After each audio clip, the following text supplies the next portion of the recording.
Bismillahirrahmanirrahim. Assalamualaikum warahmatullahi wabarakatuh. Alhamdulillah. Alhamdulillahilladzi 'allama al-Qur'an, khalaqal insan, 'allamahul bayan. Wassalatu wassalamu ala sayyidil anam, sayyidina Muhammad ibn Abdullah waladi Adnan, wa ala alihi wa ashabihi wa man tabi'ahum bi ihsan. Amma ba'd, faqala ta'ala fi kitabihil karim, a'udzu billahi minasy syaithanir rajim, wa man yu'azzim sya'airallahi fa innaha min taqwal qulub. Shadaqallahul azim. Ma'asyiral muslimin wa muslimat, Bapak Ibu hadirin hadirat yang semoga kita semuanya terus senantiasa dianugerahi Allah Subhanahu wa taala menjadi hamba-hambanya yang senantiasa istiqomah sampai akhir hayat kita. Amin. Dan semoga sebagaimana Allah mudahkan kita berkumpul di Bait min Buyutillah, Masjid Darul Ikhlas ini dalam rangka ibadah kepada Allah, semoga kita semuanya nantinya dimudahkan Allah untuk berkumpul di surganya. Amin ya rabbal alamin.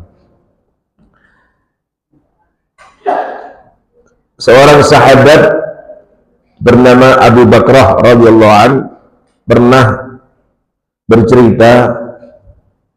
Hadis ini diriwayatkan Imam At-Tirmidzi, Abu Dawud dan yang lainnya, dan telah diteliti oleh Al-Imam Syekh Albani rahimahullah, sehingga beliau kemudian memberikan penilaian sahih, dan karenanya validitas, originalitas hadisnya bisa dipertanggungjawabkan. Suatu ketika datang seseorang kepada Rasulullah SAW, lalu bertanya kepada Nabi, "Ya Rasulullah, ayyun nasi khairun?" Ya Rasulullah, siapa manusia yang terbaik itu? Kalau kita yang ditanya, barangkali jawabannya macam-macam. Dan kebanyakan orang sekarang kalau ditanya manusia terbaik, cenderung menjawab dengan variabel-variabel dunia. Apakah karena jabatannya, kekayaannya, tampilannya, dan lain sebagainya. Tapi Nabi Shallallahu Alaihi Wasallam menjawab, manusia yang terbaik adalah man tala umruhu wa hasuna amaluhu. Manusia yang terbaik adalah manusia yang panjang umurnya, ditambah umurnya, panjang umurnya, tapi wa hasuna amaluhu, bersamaan dengan panjang umur itu baik amalnya. Baik amaliyahnya. Inilah manusia yang terbaik. Lalu Nabi Shallallahu Alaihi Wasallam ditanya lagi, wa ayyun nasi syarr? Lalu sebaliknya, ya Rasulullah, siapa manusia yang paling buruk? Beliau menjawab, man tala umruhu wa sa'a amaluhu. Manusia yang paling buruk adalah manusia yang ditambah umurnya, panjang umurnya, tapi semakin buruk amalnya. Inilah manusia paling buruk. Mengapa manusia paling baik, panjang umurnya, baik amalnya? Karena dengan tambah umur, seperti kita bertemu dengan tahun ini, tambah umur kita, panjang umurnya, tambah umurnya, berarti akan apa? Ada tambahan kesempatan untuk menambah pundi-pundi pahala. Ada banyak kesempatan untuk melakukan amal saleh. Ada banyak kesempatan untuk, misalnya bagi yang masih punya dua orang tua, untuk tambah birrul walidainnya. Mungkin tahun yang lalu masih kurang, sekarang diperbaiki. Tambah amal solehnya, sedekahnya ditambah. tambah amal solehnya dengan kerabatnya, dengan keluarganya semakin baik, dengan tetangganya semakin baik. Tambah amal solehnya semakin baik, ucapannya semakin baik, perhatian, atensinya, membantu sesama, semakin semangat melakukan kebaikan, perbaikan, berrajin ke masjid, tambah meningkat sholatnya, dan seterusnya, dan seterusnya. Jadi dia tambah umurnya, panjang umurnya, dia gunakan untuk meningkatkan amal sholat. Inilah manusia terbaik, karena dia ditambah oleh Allah Subhanahu wa Ta'ala tambahan modal, dan dia gunakan untuk menambah keuntungan. Lalu kenapa manusia yang paling buruk? Kata Nabi, orang yang panjang umurnya buruk amalnya. Karena ibarat seorang pedagang, pebisnis, tambah umur itu berarti Allah Subhanahu wa Ta'ala tambahkan modal. Makanya jam, waktu, hari, minggu, bulan, tahun, itu sebenarnya tambahan modal dari Allah Subhanahu wa Ta'ala yang harusnya digunakan, diinvestasikan untuk menambah keuntungan, tetapi ternyata tambahan waktu itu tidak digunakan untuk menambah keuntungan, tidak diinvestasikan dengan baik, tapi malah tambah buruk amalnya, tambah jauh dari Allah, tambah malas sholatnya, tambah pelit, tambah tidak peduli dengan kondisi keluarganya, tambah cuek dengan tangganya, tambah buruk hubungannya dengan orang tua, kerabatnya, tambah buruk ucapan akhlaknya, dan seterusnya, dan seterusnya. Maka dia dimasukkan dalam kategori manusia yang paling buruk. Bapak Ibu, alhamdulillah. Karena itu, ketika seseorang bertambah umurnya, berarti dia wajib bersyukur kepada Allah Subhanahu wa Ta'ala. Dan melalui hadis inilah para ulama mengatakan boleh seseorang minta kepada Allah panjang umur, tapi jangan hanya sekedar panjang umur, tapi panjang umur dalam kebaikan. Maka sebagian doa ulama itu, Allahumma tawil umrana fi ta'atik. Ya, jadi boleh minta tambahan panjang umur, tapi dalam taat kepada Allah. Jadi jangan sekedar tambah umur saja. Karena tadi ada orang yang tambah umurnya, tambah baik amalnya, tapi ada yang tambah umurnya, tambah buruk amalnya. Atau sebagian ulama berdoa mengutip hadis ini, Allahumma ja'alna mimman tala umruhu wa hasuna amaluh, wa la taj'alna mimman tala umruhu wa sa'a amaluh. Boleh, ya Allah, jadikanlah kami, anak-anak kami, keluarga kami, orang-orang yang hadir di sini, di rumahmu ini, yang beribadah kepadamu, jadikanlah kami semuanya orang-orang yang panjang umurnya dan baik amalnya. Dan jangan jadikan kami orang-orang yang tambah umurnya, panjang umurnya, tapi semakin buruk amalnya. Itu boleh berdoa seperti itu. Sama seperti Allahumma tawil umurna ala ta'ati. Ya Allah, panjangkan umur kami dalam taat kepadamu. Itu juga boleh. Bapak Ibu Alhamdulillah. Dan untuk kita yang hidup di zaman seperti ini, untuk hidup di zaman-zaman yang kita hadapi seperti sekarang ini, kita bersyukur pada Allah Subhanahu wa Ta'ala. Tentu saja ini bukan sebuah kebetulan, udah skenario dari Allah untuk kita.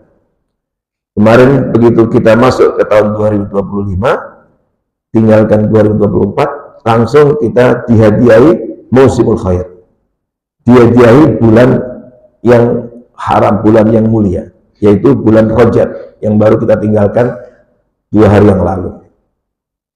Dan bulan Rajab secara khusus Allah Subhanahu wa Ta'ala juga memberikan atensi karena ia masuk dalam arba'atul hurum, 4 bulan haram, seperti yang Allah sampaikan di dalam surat At-Taubah ayat 36, inna iddatash syuhuri 'indallahi 12 syahran fi kitabillah yauma khalaqas samawati wal ard minha arba'atun hurum dzalika ad-dinul qayyim fala tadlimu fihinna anfusakum.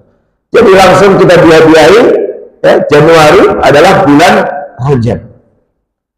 Apa artinya? Karena ada penekanan Allah Subhanahu wa taala sampaikan kepada kita fala tadlimu fihinna anfusakum, maka jangan kalian berbuat zalim di bulan-bulan haram termasuk Rajab itu, maka berarti bulan Rajab termasuk mausimul khair untuk ditingkatkan amalnya. Jadi langsung Allah kasih waktu musim kebaikan agar semakin meningkat amalnya seiring dengan bertambah umur kita.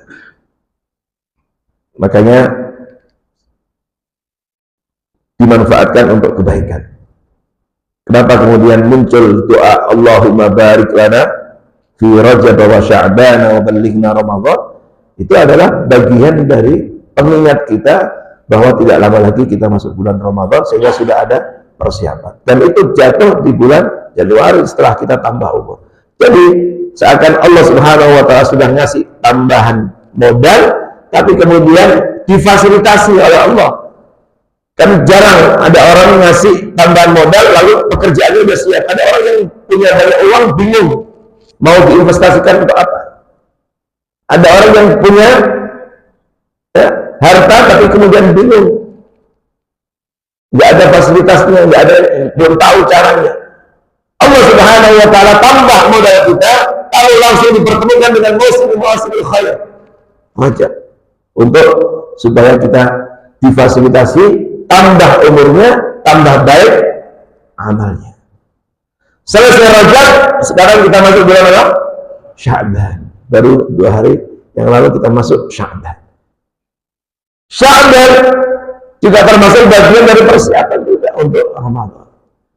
Jadi subhanallah, Januari, Februari, Maret, Rajab, Sya'ban, Ramadan. Jadi beruntung. Ini adalah musim min mawsimil khair. Orang mengatakan kebetulan, bukan kebetulan. Ini adalah fasilitas yang Allah berikan. Kita dipilih oleh Allah Subhanahu wa taala di antara sekian banyak hambanya, dipanjangkan umurnya, langsung dikasih fasilitas untuk memproduksi banyak amal soleh dengan mawasimul khair secara beruntung,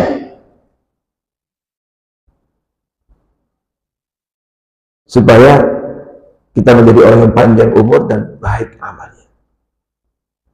Dan Sya'ban ini termasuk di antara bulan yang perlu mendapatkan atensi khusus dari kita. Dan begitulah yang dilakukan Rasulullah SAW. Nabi memberikan perhatian secara khusus ketika berada di bulan Sya'ban. Dan banyak hadis-hadis dari Rasulullah SAW, ya, melalui testimoni istri-istri Nabi, mengapa Nabi memperlakukan secara khusus beda bulan Sya'ban ini dibanding bulan-bulan sebelumnya selain Ramadan. Maka sampai ada beberapa hadis testimoni dari istri-istri Nabi. Ada hadis dari Aisyah radhiyallahu anha, ada juga hadis dari Ummu Salamah radhiyallahu anha, kedua istri Nabi, yang isinya hadisnya mirip meskipun ada perbedaan redaksi. Kata Aisyah radhiyallahu anha, belum pernah Nabi itu berpuasa 1 bulan yang lebih banyak daripada puasa bulan Sya'ban. Bahkan kata Aisyah radhiyallahu anha, terkadang hampir beliau berpuasa Sya'ban itu sebulan penuh, seperti Ramadan. Ini testimoni dari Aisyah radhiyallahu anha, ada di dalam Sahih Bukhari, Sahih Muslim. Ada lagi dari Ummu Salamah radhiyallahu anha, beliau mengatakan, saya belum pernah melihat Nabi sallallahu alaihi wasallam berpuasa 2 bulan berturut-turut selain bulan Sya'ban dan Ramadan. Jadi khusus begitu masuk Sya'ban itu puasanya meningkat, semakin banyak dibanding dengan bulan-bulan sebelumnya. Ada juga hadis dari Anas bin Malik, jadi ini istrinya, tapi juga dirasakan juga oleh sahabat-sahabatnya. Di antara yang melihat fenomena seperti itu adalah Anas bin Malik radhiyallahu anhu, seorang sahabat yang mendampingi Nabi cukup lama. Anas bin Malik itu dalam tanda petik diwakafkan oleh ibunya ketika masih bocah, masih kecil, umurnya sekitar 10 tahun. Bapak Ibu bayangkan anak umur 10 tahun sekarang dengan Anas ketika umur 10 tahun. Oleh ibunya dalam tanda petik semacam diwakafkan, diserahkan kepada Nabi, diminta untuk membantu Nabi ketika beliau radhiyallahu anhu masih umur 10 tahun. Dan kemudian Anas cerita melayani Nabi 10 tahun kemudian. Makanya ketika Rasulullah SAW wafat, Anas itu masih muda, sekitar 20-an tahun. Dan karena 10 tahun menemani Nabi, maka banyak merekam kehidupan Rasulullah SAW, merekam ucapannya, merekam perilakunya, merekam kehidupannya. Makanya Anas bin Malik radhiyallahu anhu termasuk di antara masuk dalam deretan sahabat-sahabat yang banyak meriwayatkan hadis, mendapatkan keuntungan secara ilmiah, secara ilmu. Beliau berkesempatan mendampingi Nabi dan merekam ilmunya. Nah, ini penting, mendampingi seorang tapi direku ilmunya. Tapi Anas bin Malik ini ternyata tidak hanya mendapatkan keuntungan secara ilmiah saja. Maka banyak riwayat menyebutkan, menunjukkan sayangnya Nabi, seakan ini menjadi bagian dari ucapan terima kasih Nabi, penghargaan Nabi kepada Anas yang 10 tahun menemani Nabi luar biasa, ikhlas, sungguh-sungguh beliau membawakan, ya kalau sekarang seperti sprei, kebutuhan Nabi beliau menyiapkan, mau wudhu diambilkan air, kan wudhu dulu nggak seperti sekarang. Itu Anas bin Malik. Dan Anas cerita, aku mendampingi Nabi, membersama Nabi 10 tahun, nggak pernah aku mendengar Nabi itu mengatakan, la, Nas, jangan begini, jangan begini. Itu nggak pernah. Itu menunjukkan akhlak beliau sallallahu alaihi wasallam. Jadi tidak banyak melarang Anas, jangan begini, jangan begini. Tidak seperti seseorang dengan supirnya, dengan pembantunya, jangan begini, apa ya, banyak jangannya. Beliau nggak pernah mendengar Nabi. Seakan Anas memberikan keleluasaan kepada Nabi, memberikan keluasan kepada Anas untuk berkreasi melayani Nabi, dan tentu saja menunjukkan juga Anas juga sungguh-sungguh, sehingga nggak pernah Nabi melarang ini, melarang ini. Dan diantaranya juga beliau mendapatkan selain keuntungan ilmiah, beliau juga mendapatkan keberkahan mendampingi manusia terbaik, Imamul Mursalin Khatamun Nabiyyin.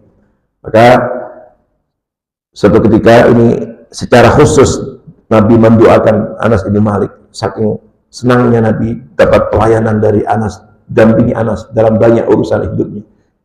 Maka Nabi mendoakan Anas, dan tentu saja ini mewakili keinginan kita semuanya. Tapi kita berdoa belum tentu dikabulkan seperti Nabi mendoakan untuk Anas. Apa? Nabi mendoakan berkah hidupnya, panjang umurnya. Nabi mendoakan banyak hartanya. Nabi mendoakan wa adkhilhul jannah. Terakhir itu wa adkhilhul jannah, ya Allah masukkan Anas ini ke dalam surga. Dan tiga-tiganya keturutan dikabulkan Allah Subhanahu wa taala. Nabi yang berdoa, maka Allah mengabulkan. Setelah Rasulullah SAW wafat, maka Anas bin Malik kemudian tumbuh, berkembang, terus punya andil kontribusi dalam dakwah dan perjuangan Islam, dan kemudian dia tumbuh menjadi seorang pedagang yang sukses, kaya raya, melimpah hartanya. Kemudian panjang umurnya, makanya konon sampai mendekati 100 tahun umurnya. Ditambah lagi banyak anaknya. Ada yang tahu berapa anaknya? Ada riwayat menyebutkan 125 orang anaknya. Jangan tanya biarnya. Jadi anaknya banyak, tumbuh berkembang semuanya, hartanya, anaknya, umurnya panjang. Apa Anas bin Malik ketika mendapati Nabi, menemani Nabi, mendapati Nabi banyak puasa di bulan Sya'ban ini. Maka kalau tadi hadis-hadis hadis yang sebelumnya testimoni istrinya menyampaikan secara informatif seperti itu. Tapi tidak demikian dengan Anas. Anas penasaran. Ketika melihat Nabi di bulan Sya'ban ini kok banyak puasa, Anas penasaran.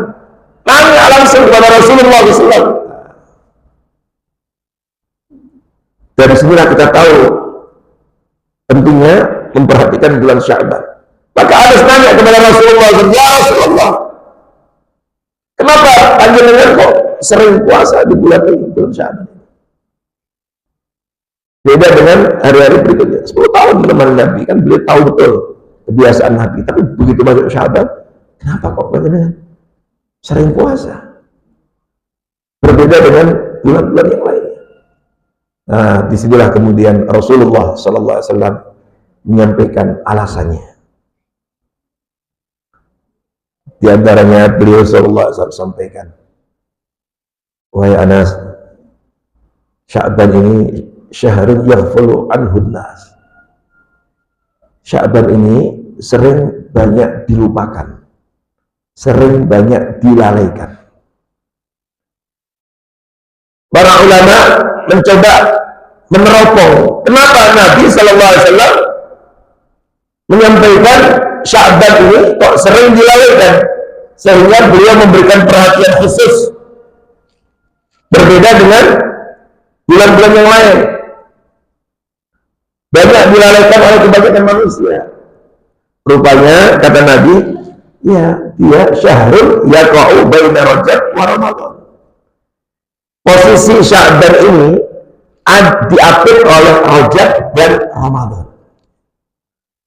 Rajab ada nasnya dalam Al-Quran, masuk dalam Arba'atul Qurum, 4 bulan haram. Dan ada perintah dari Allah, fala tadlimu fihinna anfusakum. Kita dilarang keras untuk melakukan kezaliman, berbuat dosa, maksiat. Baik zalim terhadap Allah, apakah syirik, apakah kekufuran, atau zalim terhadap sesama hamba Allah, manusia yang lainnya, mengambil haknya, menghalangi hak-hak orang lain, atau zalim terhadap dirinya dengan menjatuhkan diri dalam maksiat dan dosa. Itu dilarang. Fala tadlimu fi anfusakum. Sehingga ada perhatian khusus karena ada dalam Al-Quran. Ramadan adalah salah satu bulan yang dinas langsung oleh Allah di dalam Al-Quran. Syahrul Ramadan alladzi unzila fil Quran. Diwajibkan untuk puasa selama sebulan penuh. Bulan yang khusus diturunkan Al-Quran. Disebutkan juga dalam Al-Quran. Dan begitu banyak hadis-hadisnya, hadis-hadis Nabi yang memotivasi kita untuk memanfaatkan pertemuan kita dengan Ramadan. Nah, Sya'ban ini posisinya kejepit. Posisinya kejepit dia. Karena kejepit, banyak orang yang lalai. Dulu, Bapak Ibu, Hafizakumullah, Sya'ban ini, pada zaman-zaman dulu, orang sibuk untuk menyiapkan materi. Sibuk untuk urusan dunia. Ada riwayat dulu, orang-orang Arab itu, kalau masuk Sya'ban terus pada sibuk menyiapkan air. Jadi sibuk dengan dunia. Sehingga lalai dengan ibadahnya. Merasa Rajab kemarin sudah dilarang untuk zalim. Ramadan sebentar lagi. Sehingga dia sibuk. Dulu Sya'ban itu dikatakan Sya'ban karena manusia ia tersyaat. Mereka berbondong-bondong keluar untuk mencari air biar persiapan Ramadan. Kalau dalam bahasa kita sekarang sibuk untuk nyari materi. Karena air itu bagian dari materi. Dia sibuk. Sehingga ya majelis-majelis mulai jarang, tinggalkan karena sibuk. Dan dulu memang Ramadan itu adalah ya, bulan yang panas ya. Sehingga memang perlu persiapan banyak mengkonsumsi air ya. Tapi sekarang ini kita Ramadan nanti masuk bulan Maret insya Allah, dan masih dalam suasana musim ya, dingin menjelang musim semi, atau dalam kalau di Arab Faslur Rabi'. Bahkan ada dihitung oleh sebagian orang nanti terus mundur-mundur, maka nanti bisa jadi ketemu Januari dan bahkan nanti mundur terus ketemu Desember. Desember di kita musim hujan, musim dingin. Di sebagian negara juga musim dingin. Padahal aslinya Ramadan itu adalah panas. Nah, dan itu kejadian yang memang langka, mundur-mundur itu. Bahkan mungkin nanti kita akan ketemu katanya 1 tahun 2 hari raya katanya. Allah alam, kata ada yang mengatakan begitu.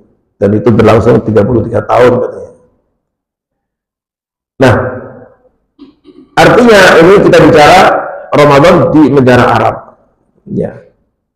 Pada saat dulu mereka mengalami, mereka berbondong-bondong sibuk dengan dunia. Akhirnya lalai, lupa. Nah, tidak demikian dengan mereka-mereka yang merindukan Ramadan. Begitu masuk bulan Sya'ban, mereka memberikan atensi perhatian dengan peningkatan ibadah. Makanya ada riwayat menyebutkan sebagian salafus saleh, generasi-generasi terbaik, mereka menyebut Ramadan Sya'ban ini sebagai syahrul qurra, bulan orang-orang yang merindukan Al-Quran, sehingga sudah memulai meningkatkan volume dan intensitas dalam membaca dan berinteraksi dengan Al-Quran. Bulannya para pembaca Al-Quran. Sehingga terus meningkat amalnya, bukan lalai. Tapi sebagian orang lalai karena tanggung sebentar lagi Ramadan. Seakan apa? Ntar aja sekalian Ramadan. Kenapa nggak sedekah? Ntar aja sekalian manfaatkan momentum Ramadan. Kenapa nggak saya terakhir? Ntar aja sekalian Ramadan. Kenapa nggak berwalidain? Kan masih ada orang tuanya. Ntar aja sekalian mengunjungi Ramadan. Jadi banyak yang digoda untuk menunda. Tanggung sebentar lagi Ramadan, sebentar lagi Ramadan. Semuanya akhirnya ingin dikumpulkan kebaikan itu hanya bulan Ramadan. Sya'bannya terlalaikan. Makanya Rasulullah SAW menyebut syahadatlah lunas. Dan Nabi kemudian langsung memberikan contoh dengan memperbanyak amal soleh, di antaranya puasa. Karena posisinya ada kejepit antara Rajab dengan Ramadan. Kemudian ma'asyiral muslimin hafizakumullah, memang tidak disebut secara khusus dalam Al-Quran, tapi Allah Subhanahu wa Ta'ala menyebut bahwa ternyata bagian dari takwa adalah ketika seseorang mengagungkan syairah min sya'airillah, syiar dari syiar Allah. Sampai ada 2 ayat Allah Subhanahu wa Ta'ala menyampaikan seperti itu. Di antaranya dzalika wa may yu'azzim sya'airallah fa innaha min taqwal qulub. Barang siapa yang mengagungkan syiar-syiar Allah, maka termasuk tanda takwanya hati. Dan para ulama menyebut yang namanya syairah dan syairillah itu banyak. Waktu, momentum, ya. Ada juga yang menafsirkan termasuk hewan korban itu juga syairah. Jadi musim-musim kebaikan itu syairah min syairillah, syiar-syiar Allah. Siapa yang mengagungkan syiar-syiar Allah, semua yang bisa mendekatkan kepada Allah lalu diagungkan, dimanfaatkan momentum itu untuk meningkatkan hubungan dengan Allah, maka itu tandanya orang yang takwa. Berarti takwa itu tidak dibatasi hanya pada ibadah-ibadah mahdhah saja. Tidak dibatasi oleh sholat saja, tidak dibatasi oleh puasa saja. Takwa itu luas cakupannya. Dan di dalam Al-Quran, ketika Allah Subhanahu wa Ta'ala menyinggung tentang sifat-sifat orang bertakwa, kita baca itu dimensinya banyak. Ada dimensi yang sifatnya ibadah mahdhah, ada dimensi sosial, juga dimensi mauqif, ya. Mauqif itu sikap. Ada orang yang kadang-kadang ibadahnya luar biasa, puasanya Masya Allah, nggak pernah meninggalkan Senin Kemis. Tapi begitu dihadapkan dengan satu situasi yang harus disikapi dengan baik, dia ternyata tidak cerdas untuk menyikapinya. Sikapnya nggak cerdas, mauqifnya nggak jelas, abu-abu. Padahal keberpihakan kepada kebenaran itu sebuah keniscayaan. Nah, hanya orang takwa yang hakiki yang mampu membedakan, yang memiliki kecerdasan. Makanya di dalam Al-Quran Allah Subhanahu wa Ta'ala berfirman, Ya, di dalam surah Al-Anfal, ya ayyuhalladzina amanu in tattaqullaha yaj'al lakum furqana. Wahai orang beriman, jika kalian benar-benar bertakwa, itu tidak hanya ditunjukkan dengan rajin sholat saja, tidak ditunjukkan dengan rajin puasa saja, tapi Allah jadikan pada diri hati kalian furqan, punya daya pembeda yang cerdas. Sehingga kalau dikasih emas dan perak, pasti pilihannya jatuh kepada emas. Sehingga kalau dikasih pilihan hak dan batil, pasti kalau dia takwa benar, dia membela yang hak, bela yang hak. Tapi kan dalam kehidupan seorang kadang-kadang ibadahnya luar biasa, tapi ketika disuguhi pilihan, kadang-kadang nggak jelas pilihannya, mau kerja nggak jelas. Ada emas perak, tetap dipilih perak. Ada perak dari ini, ada apa nilai besar, nilai ngambil nilai yang kecil, dan seterusnya. Padahal ya ja'alakum furqana, itu takwa. Jadi dimensi takwa itu luas. Nah, inilah mengapa kemudian Sya'ban ini juga termasuk syairah syairah. Wa man yu'azzim sya'airallah fa inna min taqwal qulub. Siapa yang mengagungkan syiar-syiar Allah, syairah syairillah, maka itu pertanda hati yang takwa. Sehingga berada di bulan Sya'ban ini kelihatan dari sisi ibadahnya, dari sisi interaksi sosialnya, dari sisi keberpihakannya, dari sisi pemikirannya, ucapannya, perilakunya, dan seterusnya, dan seterusnya. Oleh karena itu, bismillah kita jadi paham mengapa kemudian Rasulullah SAW memperlakukan Sya'ban ini spesial, istimewa. Bahkan hampir-hampir mirip seperti Ramadan dalam urusan puasanya. Tadi kata istrinya, hampir seakan-akan 2 bulan berturut-turut puasa, yaitu Sya'ban dan Ramadan. Jadi ada peningkatan yang signifikan dalam urusan puasanya, ibadahnya. Kemudian berikutnya Bapak Ibu hadirin semua, kenapa ini beruntun? Jadi Januari, kemudian Rajab, Sya'ban, sampai ke Ramadan. Ini luar biasa. Ini cara Allah untuk memfasilitasi kita ditambah umurnya supaya terus semakin baik amalnya. Sebagian ulama seperti Syekh Abu Bakar Al-Warraq Al-Balakhi, beliau mengatakan Rajab itu syahruz zara'. Rajab itu bulan untuk menanam. Wa Sya'ban syahru sab'il zara'. Sya'ban itu bulan untuk menyirami tanaman. Kalau kita menanam, ibu-ibu kalau menanam bunga tidak disirami, apa Bu yang terjadi? Layu, kering, mati. Nah kalau sudah menanam, maka jangan lupa untuk disiram. Nah urusan siram menyiram ini nggak semua orang istiqomah, nggak semua orang kemudian rajin urusan menyirami, menyemai atau semaian ke tanaman itu, merawat tanaman itu nggak semua orang rajin. Ada orang yang rajin nanam tapi nggak rajin nyiram. Ada orang yang rajin nanam maunya pamer tapi nggak dirawat dengan baik.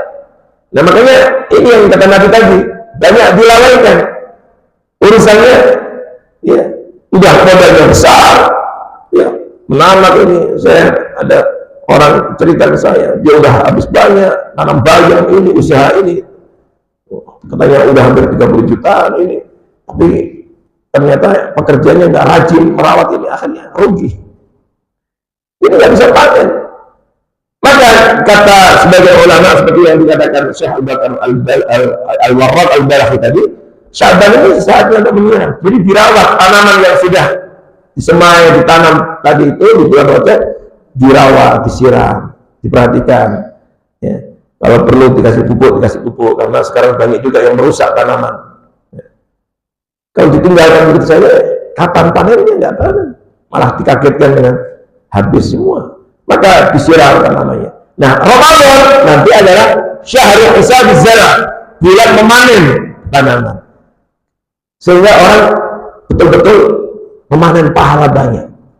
Dan itu nggak bisa otomatis orang itu masuk Ramadan tiba-tiba langsung sholatnya bagus, ini bagus, nggak bisa. Kalau nggak ada persiapan itu nggak gampang. Yang terjadi malah Banyak orang yang masuk Ramadan biasa saja. Banyak orang yang masuk Ramadan justru malah jam tidurnya lebih tambah, lebih panjang, lebih lama. Sehingga amal solehnya nggak nambah. Makanya sampai diwanti-wanti Nabi, banyak orang yang puasa tapi nggak dapat apa-apa kecuali rasa lapar dan haus. Kam min sa'in laisa lahu laisa lahu siyam illa al-ju' wal 'atas. Karena itu, kalau orang punya persiapan dari Rajab, Sya'ban, maka pasti Ramadan akan lebih bagus lagi karena dia paham dari awal sudah merindukan itu. Makanya dari Rajab sudah persiapan. Allahumma barik lana fi Rajab wa Sya'ban wa ballighna Ramadan. Kerinduannya itu sudah diungkapkan sejak bulan Rajab. Bulan Sya'ban terus dirawat dan masuk Ramadan gaspol. Jadi enak itu. Sholat panjang itu enak. Puasa sebulan itu nggak ada lelahnya. Membasahi lisan dengan zikir, tilawah Quran itu, bersedekah itu nggak berat dan seterusnya. Nah, inilah mengapa kemudian mendapatkan perhatian khusus. Kemudian terakhir Bapak Ibu Saudara sekalian, kenapa? Dan ini yang memantik Anas bin Malik penasaran melihat Nabi kok Sya'ban ini rajin puasa. Nabi menyampaikan, kenapa saya banyak puasa di bulan Sya'ban? Beliau menyampaikan alasannya. Syahrul turfa'u fihi al-a'mal ila Allah. Wahai Anas, karena Sya'ban ini adalah bulan diangkat amal-amal manusia kepada Allah. Jadi laporan tahunan itu Sya'ban. Bapak Ibu yang biasa di kantor, perusahaan, organisasi, itu kan suka ada diminta laporan tahunan. Annual report gitu. Ada laporan tahunan. Nah, laporan tahunan amal kita, sholat kita, sedekah kita, birrul walidain kita, semua amal-amal baik kita itu diangkat, dilaporkan, laporan tahunannya itu bulan Sya'ban. Sekarang semuanya ada laporan tahunan. Guru-guru yang sertifikasi guru ada laporan, dosen, sertios itu ada laporan tahunan. Ini ada laporan, semua ada. Itu diangkatnya itu laporan tahunan. Dan itu kalau sudah masuk laporan tahunan itu wah sibuknya luar biasa. Sehingga udah kayak tenaga administrasi, semua harus diupload, bla bla. File dokumen dikumpulkan sejak tahun dari awal, semua harus dikumpulkan, semua dilaporkan. Urusan dunia sibuk kayak begitu. Nah, amal kita itu selama 1 tahun dilaporkannya di bulan Sya'ban. Makanya Nabi Sallallahu Alaihi Wasallam memberikan perhatian khusus Sya'ban ini. Di saat banyak manusia lalai, banyak manusia lupa, Nabi memperlakukan beda. Menjelang Ramadan ini, Sya'ban ini beliau banyak puasa, dan ketika ditanya oleh Anas, beliau menyampaikan alasannya diantaranya syahrul turfa'u fihil a'mal ilallahi ta'ala. Ini bulan diangkat amal, dilaporkan amal perbuatan manusia, dilaporkan kepada Allah Subhanahu wa ta'ala. Bapak Ibu hadiratullah, kalau kita baca nusus nabawiyah, hadis-hadis Nabi tentang laporan amal, itu mengerucut pada 3 hal. Ada 3 jenis laporan. Nah, ini juga perlu mendapatkan atensi perhatian dari kita. Yang pertama, ada laporan amal harian. Supaya kita memberikan perhatian saat kita dilaporkan kepada Allah oleh malaikat kita dalam keadaan ibadah. Maka ada yang sifatnya laporan amal harian. Dari beberapa nas, saya singkat saja, saya rangkum nas-nas itu, ada 3. Ada laporan pagi, ada laporan tengah hari, ada laporan sore hari. Jadi ini juga kalau seseorang memahami ini, itu akan terjaga, akan menjadi orang istiqomah, karena hati-hati berarti. Sebagian hadis menegaskan tentang laporan harian itu 2, pagi, sore. Dan mengerucut lagi diantaranya pada saat sholat subuh dan asar. Nah, ini makanya jangan diabaikan. Maka bersyukurlah Bapak Ibu yang istiqomah menjadi orang-orang yang ahli sholat subuh, dan mudah-mudahan terus istiqomah. Selain calon-calon ahli surga, ya subuh inilah dilaporkan amal. Karena malaikat itu ada apa? Ada rondanya. Malaikat itu ada sip-sipannya.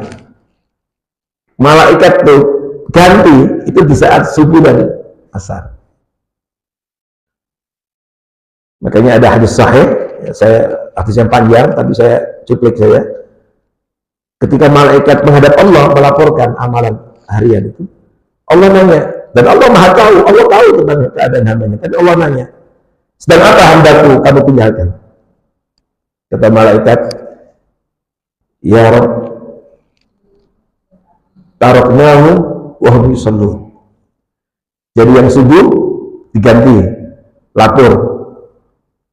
Lalu tanya Allah, kenapa? Sedang apa hambaku kamu tinggalkan? Taraknahu wa hum yusallun. Ya Allah, kami tinggalkan mereka sedang sholat. Lalu datang asar, yang asar selesai, lapor. Ditanya oleh Allah, sedang apa hambaku? Ketika anda tinggalkan, sama jawab, laporannya sama. Taraknahu wa hum yusallun. Kami tinggalkan mereka, ya Allah, mereka sedang sholat. Maka dari sini para ulama menyampaikan ini maksudnya keutamaan sholat subuh dan asar. Makanya ada hadis khusus dari Rasulullah SAW, jaminan orang yang istiqomah sholat subuh dan asar dijamin masuk surga. Yaitu hadisnya berbunyi, man shallal bardaini dakhalal jannah. Barang siapa yang rajin sholat subuh dan asar, dakhalal jannah. Hadisnya sahih, pasti dia masuk surga. Jadi kalau ingin lihat wajah-wajah ahli surga di dunia, lihat perhatian dalam sholat subuh dan asar. Makanya mudah-mudahan terus kita istiqomah. Itu dijamin Allah. Kenapa sholat dua waktu ini disebut al-bardain? Al-bard itu Bapak Ibu artinya dingin. Karena kalau masuk musim dingin di Arab itu, Bapak Ibu, mungkin yang ada yang pernah umroh, pernah haji, itu rasa dinginnya itu terasa ketika subuh dan asar. Rasa menusuknya itu, terutama mungkin Bapak Ibu yang pernah haji umroh, yang pernah meninggali Madinah, kalau Mekah itu rata, udaranya iklimnya itu malah panas. Tapi yang Madinah itu ekstrim. Cuaca yang ekstrim itu Madinah. Kalau saya dulu kuliah tinggal di Riyadh, itu ekstrim juga. Kami pernah mengalami puasa itu, atau -5 itu pernah saya, -5. Hingga sahur tuh males keluar. Cukup dengan mie instan di kamar atau kurma. Karena dingin sekali. Dan sebenarnya kalau puasa musim dingin di Arab itu enak. Karena siangnya sebentar. Subuh malamnya panjang. Nah, kalau puasa musim panas, siangnya panjang, malamnya pendek. Subuh itu kalau musim dingin itu bisa kadang-kadang jam 6 baru azan. Maka di Madinah kan kadang-kadang pernah kita, ya, mungkin yang pernah umroh, haji itu jam 6 baru mulai sholat, setengah 7 selesai. Tapi kalau musim panas, kadang-kadang jam 3 itu sudah subuh. Nah, jadi cuaca ekstrim di Arab itu tidak seperti di kita. Di kita paling beda-beda setengah jam. Sekarang tadi jam 4:34 atau 24. Mungkin nanti jam 4:15. Nggak terlalu jauh. Tapi kalau di Arab ekstrim. Sama seperti di Eropa, di negara-negara lain itu yang ada 4 musim itu ekstrim. Nah, musim dingin itu terasa dingin ketika subuh. Lalu kemudian masuk siang, terbit matahari, terasa dingin lagi, mulai menusuk lagi ketika asar. Maka disebut al-bardain. Setelah subuh dan asar disebut al-bardain. Maka Nabi SAW menjamin siapa yang istiqomah sholat subuh dan asar, dakhalal jannah. Nah, ini laporan harian, pagi dan sore. Jadi malaikat yang ini kemudian naik melaporkan ketika datang yang sip pagi, ditanya mereka akan ditinggalkan dalam keadaan sholat. Yang asar ketika naik melaporkan kepada Allah, melaporannya juga sama. Kami tinggalkan mereka dalam keadaan sholat, ya Allah. Maka Allah langsung menjamin mereka saya ampuni dosa-dosa mereka yang seperti itu. Langsung mendapatkan maghfirah, jaminan maghfirah dari Allah. Ada juga hadis tentang sedekah, Bapak Ibu. Makanya pagi, sore, ya, itu khususnya bersedekah pagi itu berkah. Dan orang yang beraktivitas pagi mulai dari subuh itu termasuk yang didoakan Nabi, Allahumma barik li ummati fi bukuriha. Ya Allah, berkailah umatku ketika beraktivitas di pagi harinya. apalagi ketika itu bernilai ibadah. Ada hadis sahih juga pentingnya sedekah waktu pagi. Siapa yang bersedekah di waktu pagi didoakan oleh malaikat. Siapa yang pelit di waktu pagi juga didoakan malaikat. Yang sedekah waktu pagi, apa doa malaikat? Allahumma a'ti munfiqan khalafa. Ya Allah, berikan orang yang berinfak di waktu pagi subuh itu, pagi hari itu, penggantinya, sehingga diganti oleh Allah yang lebih baik. Yang pelit didoakan juga, na'udzubillah, doanya Allahumma a'ti mumsikan talafa. Ya Allah, berikan kepada orang yang pelit itu kehancuran hartanya, cabut berkahnya. Na'udzubillah. Kemudian yang kedua, cepat saja, udah waktunya, ada laporan tekanan. Nah, laporan tekanan itu berdasarkan beberapa hadis sahih, diantaranya disebut dalam beberapa hadis hari Senin dan Kamis.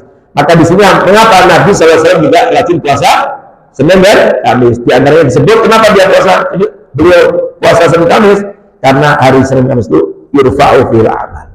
Pada hari itu diangkat amal, dilaporkan. Sehingga aku ingin ketika diangkat amalku, aku dalam keadaan puasa. Maka bersyukurlah orang yang rajin Senin Kamis. Ya, jadi maksud saya ini penting, ini pilihan-pilihan. Yang ini bisa diambil, ini bisa diambil. Dan terakhir ada laporan tahunan, annual report ini, yaitu bulan Sya'ban. Sehingga di bulan Sya'ban Nabi memperlakukan secara khusus dengan banyak puasa, karena bulan Sya'ban ini syahid turfa'u fil amal ilallahi ta'ala. Semoga Allah Subhanahu wa ta'ala mudahkan kita semuanya untuk beribadah kepadanya, dan semoga Allah Subhanahu wa ta'ala anugerahkan kepada kita keberkahan di bulan Sya'ban ini.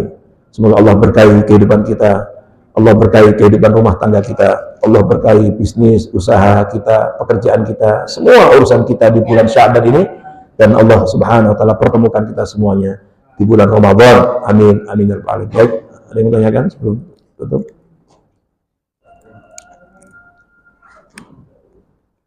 Tidak ada. Baik, kalau tidak ada, mari kita akhiri. Oh, silakan Pak. Silakan. Mohon maaf karena waktu masih ada. Ya, silakan. Assalamualaikum warahmatullahi wabarakatuh. Salam.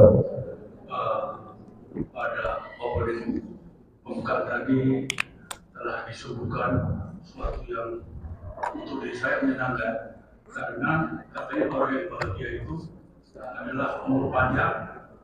Baik amalnya. Dan Baik amalnya. mendapat kebaikan amal soleh. Nah, sebenarnya saya melihat memang kelihatannya sudah umur panjang, tapi sebenarnya memang umur panjang. Terkait dengan apa yang sudah diekspresi ini, kita sudah mendapat hadiah bulan Syawal yang penuh dengan barokah.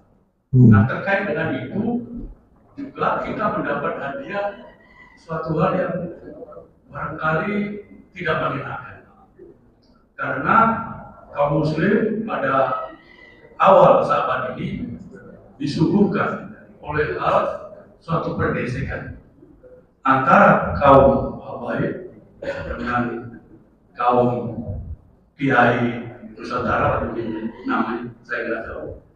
Nah, ini menimbulkan untuk muslim grassroots ini yang paling menimbulkan suatu tanda tanya, kok bisa ya pada begitu?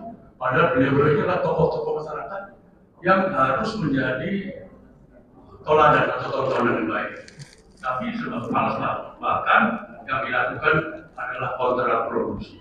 Nah, terkait dengan ini barangkali, mohon maaf sekali lagi, kira-kira hikmah apa yang bisa kita dapat untuk sebagai kami yang kelas terus. Terima kasih. Baik, terima kasih. Bapak Ibu, alhamdulillah.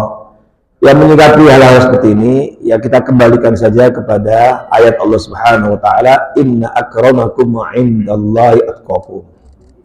Sesungguhnya yang paling mulia ya di antara kalian di sisi Allah adalah yang paling takwa di antara kalian.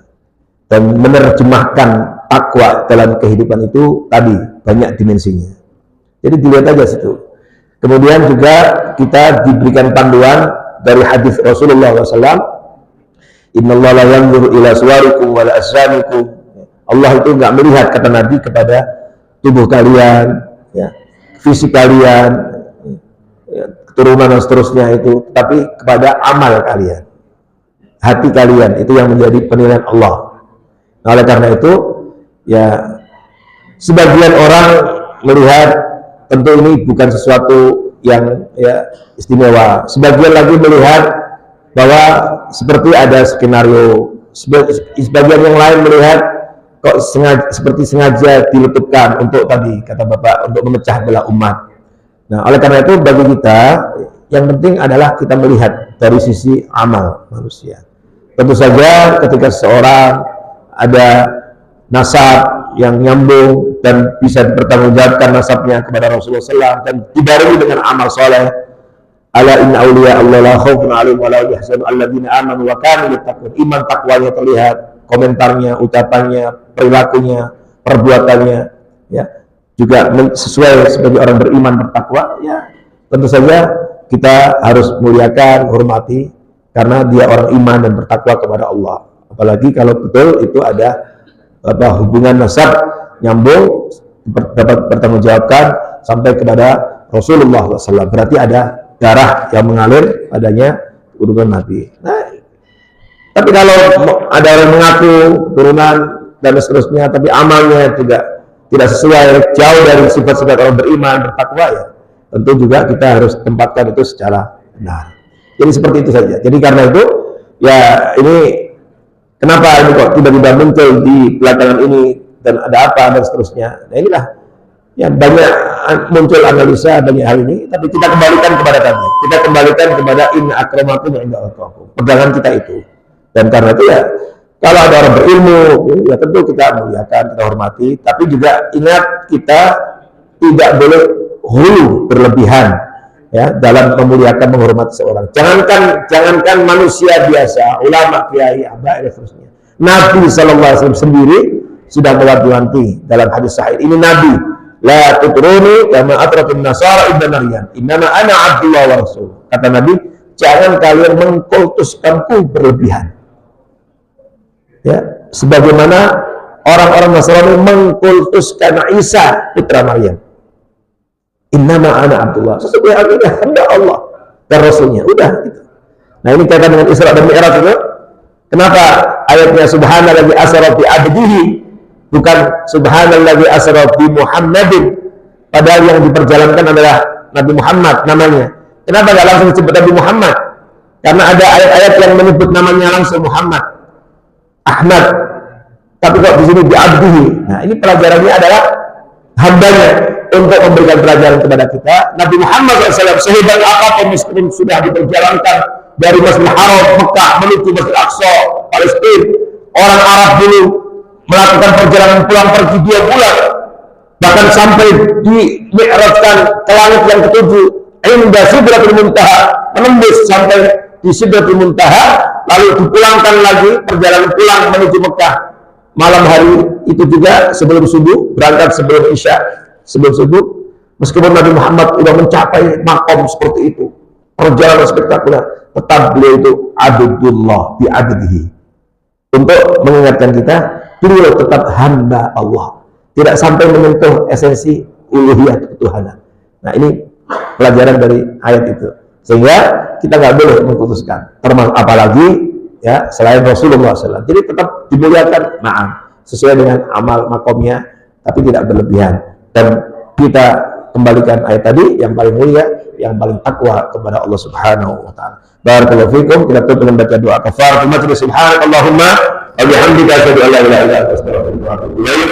Aku qulu hadza astaghfiru wa lakum wa fawqa kulli dzin alim. Assalamualaikum warahmatullahi wabarakatuh.